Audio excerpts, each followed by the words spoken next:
නිවන් සරණයි සියලුම දෙනාට සුබෝදෑසනක් වේවා කියලා ප්‍රාර්ථනා කරන උතුම් මහා ගණපති දිවි රාජෝත්තමයන්න් වහන්සේ ඇතුළු සර්ව දේවතා මණ්ඩලයේ පීඨ ආශිර්වාදේ ලැබේවා.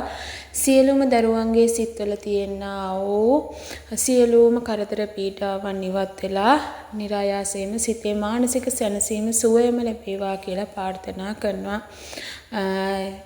මාගේ වීඩියෝ එකට මේ අද දිනේදී රිප්ලයි වීඩියෝ එකක් දෙන්න තමයි මම මේ වීඩියෝ එක දාන්නේ. එක දරුවෙක් අහලා තියෙනවා මෑණියනි වරමක බල ශක්තිය වැඩි වුණා කියලා අපි දැනගන්නේ කොහොමද?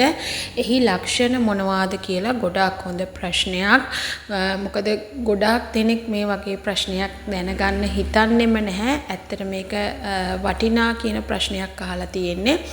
ඇත්තටම කියනවා නම් Tamanට තියෙන වරම් මාලාවක බල ශක්තිය වැඩි වුණා කියලා අපි අඳුනගන්නේ කොහොමද?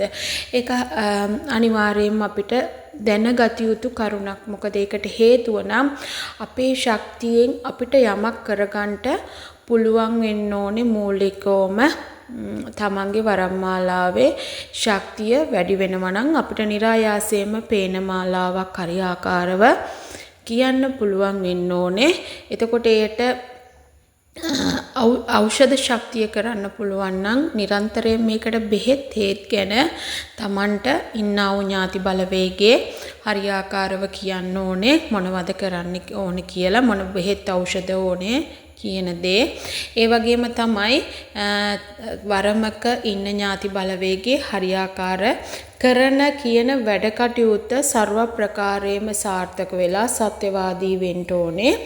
ඒ වගේම අනිත් කාරණාව තමයි Tamanට භාෂාව අනවරම්, බලවරම්, තෙදවරම්, ඒ වගේම යන්ත්‍ර මන්ත්‍ර තන්ත්‍ර ආදී නොයෙකුත් විදිහකට තමන්ගේ ශක්තිය වැඩි කරගන්න තමන්ට මේ කියන්නා වූ වරම් මාලාවේ බල ශක්තියක් ගොඩනගෙන්න ඕනේ. තවත් ඉදිරියට තියෙනවා ඒ තමන්ට තමන්ගේ වැඩ කටයුත්තක් කරගන්න තමන්ට හරියාකාරව තමන්ගාව හෙවණල්ලක්සේ ඉඳගෙන තමන්ගේ වැඩ කටයුතු වලට නිවරදිව සත්‍ය ආකාරයෙන් තමන්ට ඒ වැඩ කටයුතු කරගන්න කියනවා නම්, උපදෙස් දෙනවා නම් තමන්ගේ මනසට හිතට උපදෙස් දීලා ඒ බව පෙන්නනවා නම් අන්න තමන්ගේ වරම් මාලාවේ ශක්තිය ගොඩ නැගිලා කියලා හිතා ගන්න පුළුවන්.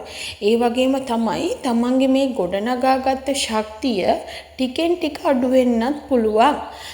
ඒකත් දැනගත යුතුයි. මොකෝ අපි යම් කිසි දරුවෙකුට ආවහම අපේ ඥාතියාගේ ශක්තියෙන් තමයි අපි ඒ දරුවව හොඳ කරන්නේ. ඒ දරුවාට සියලුම ශක්තියෙන් යොදවලා තමයි ඒ දරුවා හොඳ මාර්ගයට ගන්න. එහෙනම් අපගේ දේවතාවුන් වහන්සේලාගේ ශක්තියක් වැය වෙනවා. ඒ තමන් ගොඩනගාගත්ත පින්බල මහිමෙන් ඒ ශක්තිය වැය වෙනවා. එහෙනම් අපි අනිවාර්යයෙන්ම තව දරුවෙකුට යහපතක් ඉෂ්ට සිද්ධ කළාට පස්සේ අපේ දේවතාවුන් වහන්සේලා උදෙසා බෝධි පූජා මාලාවක් තියලා ඒ අවශ්‍ය කරන පින්දහම් වැඩ කටයුතු ටික කරලා ආයි නැවත දේවතාවුන් වහන්සේගේ බල ශක්තිය තව තවත් වැඩි කරගත යුතුයි.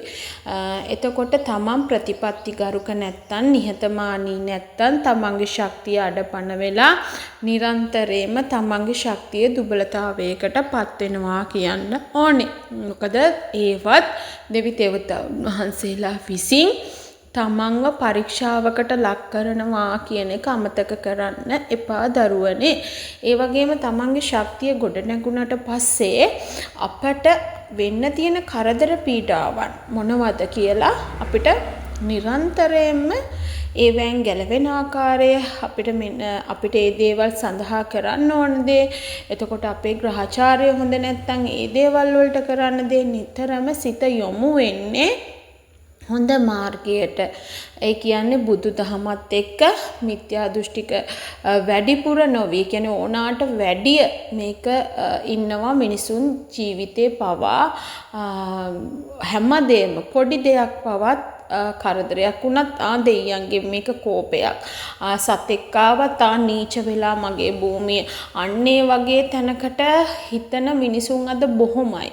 වරම කියන දේ මොකද්ද කියලා හරියාකාරව අඳුනා ගන්න නැතුව වැඩ කටයුතු කරන අය බොහොමයි. ඒ වගේම තමයි තව පිරිසක් ඉන්නවා මම මේ දාපු ඉස්සර වීඩියෝ වලින් තවත් මට අහලා තිබ්බා අපිට මට හීනෙන් කිව්වා පහන තියන්න කියලා. මෙන්න මේ දේවතාවුන් වහන්සේත් පෙන්නවා. ඒක නිසා මම පහන තිබ්බා මෑණියනි. ඒත් ඒ තියපු දවස්වල මුල් දවස්වල හොඳයි. පස්සේ මට කරදර පීඩා ආවා කියලා.